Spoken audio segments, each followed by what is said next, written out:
بسم اللہ الرحمن الرحیم۔ رسول اللہ صلی اللہ علیہ وآلہ وسلم نے فرمایا، جس نے وضو ہونے کے باوجود وضو کیا، اس کے لیے 10 نیکیاں لکھ دی جاتی ہیں۔ سبحان اللہ۔ رسول اللہ صلی اللہ علیہ وآلہ وسلم نے فرمایا، جمعہ کے دن اور شب جمعہ میں مجھ پر کثرت سے درود بھیجا کرو، کیونکہ جو شخص ایسا کرے گا میں قیامت کے دن اس کے لیے گواہ اور سفارشی بن کر آؤں گا۔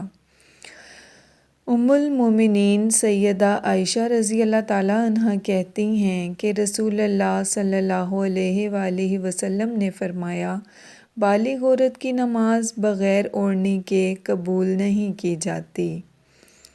رسول اللہ صلی اللہ علیہ وآلہ وسلم نے ارشاد فرمایا، جس کا وضو نہیں اس کی نماز نہیں، اور جو شخص وضو کے شروع میں اللہ کا نام نہ لے، بسم اللہ نہ پڑھے، اس کا وضو نہیں۔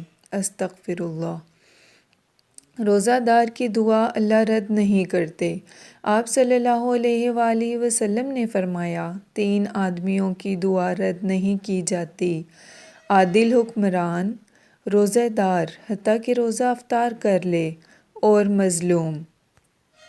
رسول اللہ صلی اللہ علیہ وآلہ وسلم نے ارشاد فرمایا، جس شخص نے بغیر کسی عذر اور بیماری کے ایک روزہ بھی چھوڑا تو خواہ وہ ساری عمر کے روزے بھی رکھ لے، اس کی تلافی نہیں کر سکتا۔